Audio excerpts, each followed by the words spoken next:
4 जानेवारीला ग्रुप बी pre 2025 paper झाला. त्याची पूर्ण उत्तर तालिका आपण मुख्य व्हिडिओमध्ये शेअर केलेली आहे. त्यामध्ये कोडिंग डिकोडिंगचा प्रश्न होता, ज्यावरती बऱ्याच जणांना डाऊट आहे. तर आपण परत बघूया तो प्रश्न. तर काय म्हणतंय, कपल हा शब्द असा लिहिला आहे 3, 12, 6, 11, 12, 5. तर डॉट हा शब्द कसा लिहिणार? तर आपल्याला काय करायचं आहे, ABCD लिहून घ्यायची आहे. A to M पर्यंत लिहायचे, त्यानंतर N to Z पर्यंत लिहायचे आणि त्या सर्वांची पोझिशनल व्हॅल्यू लिहायची आहे. आता सध्या आपल्याला 1 ते 13 पर्यंतच लागणार आहे. त्याच्या पुढे काय करायचं आपल्याला, तर व्हॅल्यू कशा असाइन करू शकतो आपण कपलच्या.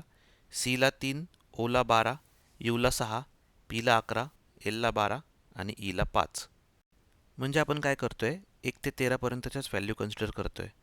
तर आपल्याला काय करायचं, सेम डॉट सोबत डीचं काय येणार आहे 4, ओचं काय येणार आहे 12, यूचं काय येणार आहे 6, जीचं काय येणार आहे 7, एचचं काय येणार आहे 8 आणि टीचं काय येणार आहे परत 7.